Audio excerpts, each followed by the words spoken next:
ورحمۃ اللہ وبرکاتہ۔ الحمد للہ نحمده ونستعینه ونستغفره ونعوذ باللہ من شرور انفسنا ومن سیئات اعمالنا من يهده اللہ فلا مضل له ومن يضلل فلا هادی له واشهد ان لا الہ الا اللہ وحده لا شریک له واشهد ان محمدا عبده ورسوله اما بعد فإن خير الحديث كتاب الله وخير الهدي هدي محمد صلى الله عليه وسلم وشر الأمور محدثاتها وكل محدثة بدعة وكل بدعة ضلالة وكل ضلالة في النار. أعوذ بالله من الشيطان الرجيم. بسم الله الرحمن الرحيم. يا أيها الذين آمنوا اتقوا الله حق تقاته ولا تموتن إلا وأنتم مسلمون. يا أيها الناس اتقوا ربكم الذي خلقكم من نفس واحدة وخلق منها زوجها وبث منهما رجالا كثيرا ونساء واتقوا الله الذي تساءلون به والأرحام إن الله كان عليكم رقيبا. يا أيها الذين آمنوا اتقوا الله وقولوا قولا سديدا يصلح لكم أعمالكم ويغفر لكم ذنوبكم ومن يطع الله ورسوله فقد فاز فوزا عظیما. محترم حاضرین مجلس نکاح، یہ جو خطبہ میں نے آپ کے درمیان پڑھا پیارے نبی صلی اللہ علیہ وسلم کی سنت تھی، آپ کا طریقہ اور عادت مبارکہ تھی کہ آپ اس خطبے کو ہر ضرورت کے وقت پڑھتے تھے اور صحابہ کرام کو اسے پڑھنے کی تلقین کرتے تھے، اور انسان کی ضرورتوں میں سے زندگی کی جو بہت ساری ضرورتیں ہیں جہاں یہ خطبہ پڑھا جائے گا، ان ضرورتوں میں ایک اہم ترین ضرورت ہے نکاح اور شادی کا یہ رشتہ. نکاح انسان کی ضرورت ہے. اللہ تعالیٰ نے انسان کو اس دنیا میں بسایا ہے اور انسانوں کا سلسلہ قیامت تک چلتا رہے گا. اس کا جائز اور شرعی اور اسلامی طریقہ نکاح ہے، جو کہ دنیا کا سب سے پاکیزہ رشتہ ہے، جو دو لوگوں کے درمیان قائم ہوتا ہے اسباب کی بنیاد پر اور رشتے ناطے کی بنیاد پر. رشتے دو طرح کے ہوتے ہیں. ایک رشتہ نسب کا ہوتا ہے جو انسان اپنے ماں باپ سے پاتا ہے، خونی رشتہ، اور دوسرا رشتہ اسباب و مساہرت کا ہوتا ہے اور یہ ہوتا ہے شادی کا رشتہ. تو دنیا کا پاکیزہ ترین رشتہ ہے یہ، اور اس رشتے کو اللہ تعالیٰ نے اور اس کے رسول صلی اللہ علیہ وسلم نے اپنے نظام شریعت میں اور اللہ کے کلام اور پیارے نبی صلی اللہ علیہ وسلم کی سنت کے ذریعے اس طریقے سے باندھا ہے کہ اس خطبے کے وقت، اس نکاح کے وقت یہ خطبہ پڑھ کر کے نکاح کرنے والے کو اور نکاح کے درمیان موجود تمام لوگوں کو جن باتوں کی تلقین کی جاتی ہے، یہ وہ باتیں ہیں کہ اگر ان باتوں کے ساتھ سارے لوگ ان کو سمجھیں اور ان کے ذریعے اپنی زندگی میں ان کو نافذ کر کے اپنی زندگی چلائیں تو کبھی بھی کوئی زندگی خراب نہیں ہوگی، کبھی کوئی رشتہ خراب نہیں ہوگا، بلکہ ہر رشتہ نہایت ہی محبت پر قائم رہے گا اور شیطان کے وسوسے سے، شیطان کے شر سے، شیطان کے دخل سے محفوظ رہے گا، حتیٰ کہ انسان کے اپنے نفس سے، کیونکہ اللہ نے انسانی نفس میں بھی شیطانی عنصر رکھا ہے. فَأَلْهَمَهَا فُجُورَهَا وَتَقْوَاهَا وَنَفْسٍ وَمَا سَوَّاهَا فَأَلْهَمَهَا فُجُورَهَا وَتَقْوَاهَا. اللہ نے اس نفس انسانی کو پیدا کیا اور اس میں تقوی بھی رکھ دیا اور فسق و فجور اور خرابی بھی رکھ دی. لہٰذا یہ نفس کبھی کبھی شیطان کے راستے پر جانے لگتا ہے. انسان کی سوچ، انسان کی باتیں، انسان کے خیالات اور اس کا رویہ کبھی شیطان کے راستے پر جب چل پڑتا ہے تو یہ چیز انسانی زندگی کے اندر اسلام کے خلاف، کتاب و سنت کے خلاف، صحابہ اور سلف کے طریقے کے خلاف ایک نئے راستے کو ایجاد کرتی ہیں، اور اس کی وجہ سے دو لوگوں کے درمیان ایک تنافر پیدا ہوتا ہے اور آپس میں نفرت پیدا ہوتی ہے، برائیاں، اور آخرکار وہ برائیاں بڑے خوفناک انجام تک لے جاتی ہیں. تو یہ ساری کی ساری برائیاں اور شادی کے رشتے میں آنے والی کڑواہٹ، اس کی وجہ یا تو انسان کا اپنا نفس ہے یا پھر شیطان کا دخل ہے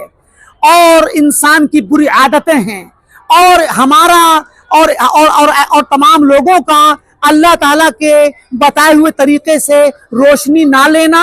اللہ کے راستے پر نہ چلنا، یا اس کی کتاب کو چھوڑ دینا، اس کے رسول کی تعلیمات سے دور ہو جانا، صحابہ کرام کی زندگی اور ان کے نمونے سے دور ہو جانا، یہی وہ وجوہات ہیں جو ہماری زندگیوں میں خرابیاں پیدا کرتی ہیں۔ میں چاہتا ہوں مختصر انداز میں اس خطبے کا خلاصہ پیش کر دوں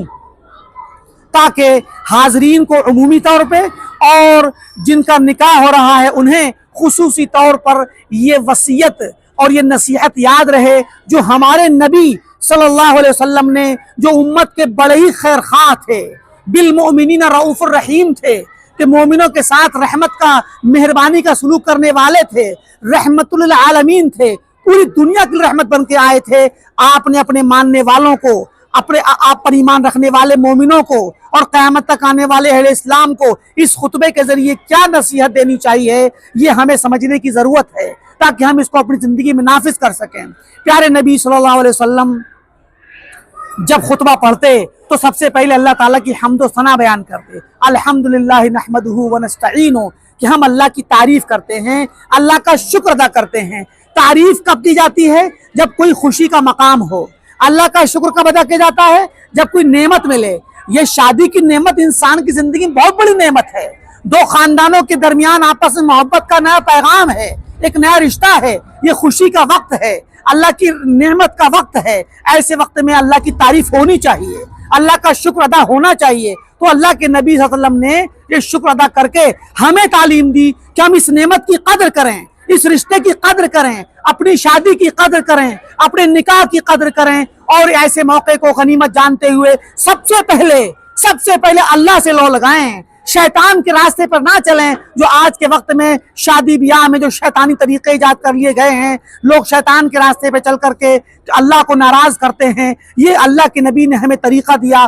اللہ کی تعریف کریں، اس کی حمد و ثنا کریں، اس کا شکر کریں، نستعینہ، اس سے ہم مدد طلب کریں۔ سبحان اللہ، کتنی عظیم الشان یہ وصیت ہے کہ اللہ یہ ہم شادی کرنے جا رہے ہیں، اللہ ہم یہ رشتہ جوڑنے جا رہے ہیں، ہم تجھ سے مدد مانگتے ہیں، تو اپنی مدد شامل حال رکھ تاکہ یہ رشتہ اچھے سے جڑے اور محبتوں پہ قائم ہو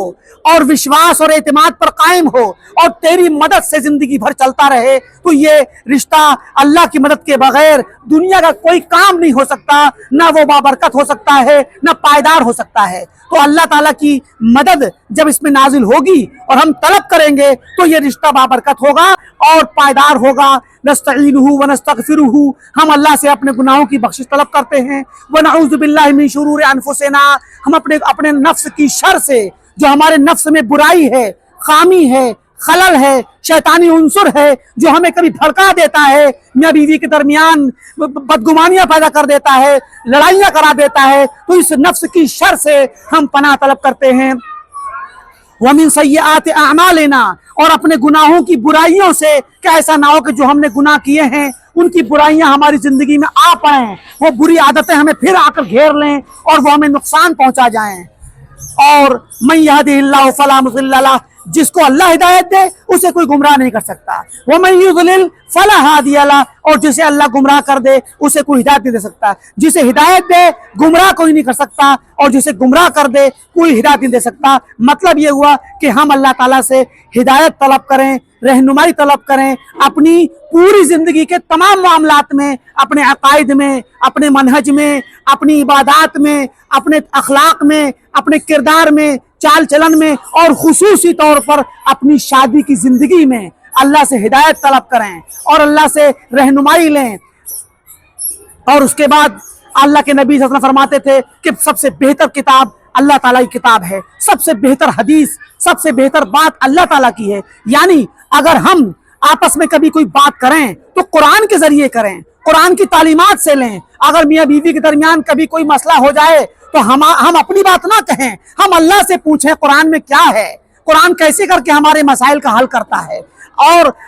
سب سے بہتر طریقہ اللہ کے نبی صلی اللہ علیہ وسلم کا طریقہ ہے، تو ہمیں اللہ کے نبی صلی اللہ علیہ وسلم کی سیرت میں، آپ کے طریقے میں تلاشنا ہوگا اپنی اس ازدواجی زندگی کے اسرار کو، اپنی اس ازدواجی زندگی کی رہنمائی ہمیں قرآن سے اور حدیث نبوی سے لینی ہے۔ اور اس کے بعد آپ نے فرمایا وَشَرُّ الْأُمُورِ مُحْدَثَاتُهَا، اور سب سے برے معاملات جو نئے نئے ہوں، چاہے وہ دین کی شکل میں ہو، وہ بدعات ہیں، خرافات ہیں، وہ بھی گمراہیاں ہیں، اور جو ہم اپنی عقلوں سے ایجاد کر لیں، اپنے من میں کوئی چیز ایجاد کر لیں اور اس کے ذریعے اپنی زندگی کو چلائیں اور کتاب و سنت کو ایک طرف چھوڑ دیں، تو یہ بھی ہمارے لیے وبال جان ہے۔ تو جو بھی نئی نئی باتیں ہیں، چاہے وہ دینی شکل میں، عبادات کی شکل میں ہو، چاہے وہ عقائد کی شکل میں ہو، رسم و رواج کی شکل میں ہو، یا ہماری اپنی عقلوں کے بیان کیے ہوئے اور پیدا کیے ہوئے اصول و ضابطے ہوں، یہ ساری کی ساری چیزیں جو کتاب و سنت کے خلاف ہیں یا کتاب و سنت کے سے ہٹ کر کے نئی طریقے ایجاد کیے گئے ہیں،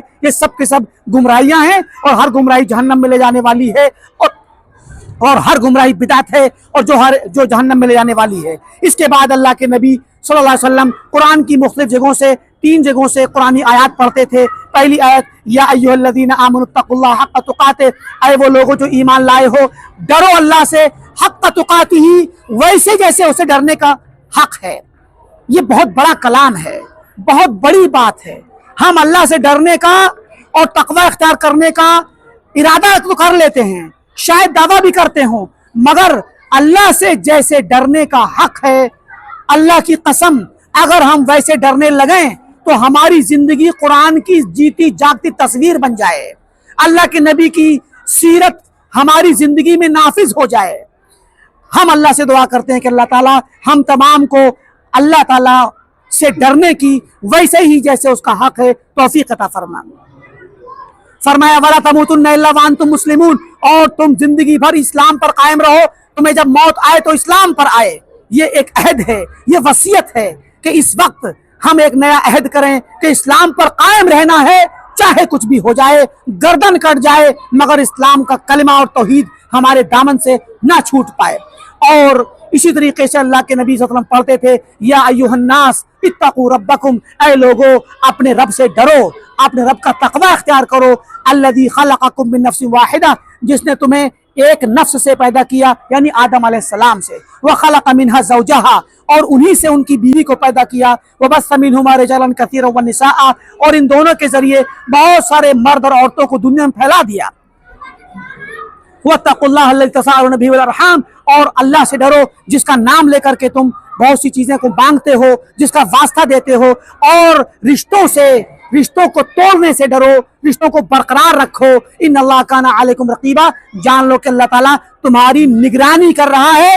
تمہارا نگہبان ہے، تمہیں جانچ رہا ہے، دیکھ رہا ہے، تمہارے قول و فعل کو، تمہاری حرکات کو، تمہاری پوری زندگی کو وہ دیکھتا ہے۔ اور آخری آیات جو اللہ کے نبی پڑھتے سورہ احزاب سے کہ یا ایھا الذین آمنوا اتقوا اللہ وقولوا قولا سدیدا، اے ایمان والو اللہ سے ڈرو، اللہ کا تقوی اختیار کرو، وقولوا قولا سدیدا، اور جو بات کہو وہ صحیح سیدھی سچی کہو، پختہ بات کہو، سچی کہو، جو وعدہ کرو، جو عہد کرو پختہ کرو، سچا کرو، اس میں کوئی جھوٹ نہ ہو، کوئی فریب نہ ہو، کوئی دھوکہ نہ ہو، وعدہ کیا تو نبھاؤ، عہد کیا تو پورا کرو، اس کو توڑو نہیں۔ اور فرمایا وَمَن يُطِعِ اللَّهَ وَرَسُولَهُ، تو یہ تمام نصیحتوں کو سننے کے بعد جو انسان اللہ کی اور اس کے رسول کی اطاعت کرے گا، وَمَن يُطِعِ اللَّهَ وَرَسُولَهُ، جو اللہ کی اور اس کے رسول کی اطاعت کرے گا، فَقَدْ فَازَ فَوْزًا عَظِيمًا، تو یقیناً وہ بہت بڑی کامیابی پائے گا۔ تو یہ جو موقع ہے شادی کا، یہ موقع اقرار کا ہے، یہ موقع وعدے کا ہے، یہ قول سدید کا موقع ہے کہ ایک دولہا نکاح کا اقرار کرتے وقت، شادی میں ایک خاتون کو، ایک لڑکی کو اپنے نکاح میں لیتے وقت اقرار کرتا ہے کہ میں اللہ کے کلام پر، اللہ کے رسول کی سنت پر میں اس شادی کو قبول کرتا ہوں، اور میں اللہ اور اس کے رسول کی شریعت کے مطابق زندگی گزاروں گا اور اپنی بیوی کے حقوق ادا کروں گا۔ تو یہ جو ایک عہد و پیمان کا وقت ہے، ایسے وقت میں ان آیات کو ہمیں ذہن میں رکھنا چاہیے، ان کے معانی کو اور ان نصیحتوں کو اور اس خطبے کے تمام معنی کو اللہ رب العالمین سے دعا ہے کہ اللہ تعالی ہم تمام کو اپنے دین پر قائم و دائم رکھے. ہم جب تک اس دنیا میں رہیں اسلام پر رہیں, ہم کتاب و سنت پر قائم و دائم رہیں, منہج سلف پر قائم رہیں, صحابہ کی زندگی اور اللہ کے نبی کی زندگی ہمارا نمونہ ہو. ہماری زندگی میں اللہ تعالیٰ قرآن و سنت کی بالادستی قائم کر دے. ہماری زندگی میں اگر کوئی خرابی آئے تو ہمیں کتاب و سنت پر رجوع کرنے کی توفیق دے. اور ہم خصوصی دعا کرتے ہیں کہ اللہ تعالیٰ اس رشتے کو جو ہونے جا رہا ہے, یہ نکاح جو ہونے جا رہا ہے, اس کو بابرکت بنا, اس کے اندر اپنی خاص رحمت نازل فرما. دونوں خاندانوں کے درمیان محبت اور الفت قائم کر دے. میاں بیوی کے درمیان محبت کا, الفت کا, رحمت کا, ایک دوسرے کے ساتھ اچھے سلوک کرنے کا جذبہ ڈال دے. ان کو نیک اور صالح بنا اور انہیں ایک نیک اور صالح اولاد عطا فرما. آمین. وآخر دعوانا الحمدللہ رب العالمین. والسلام علیکم ورحمۃ اللہ.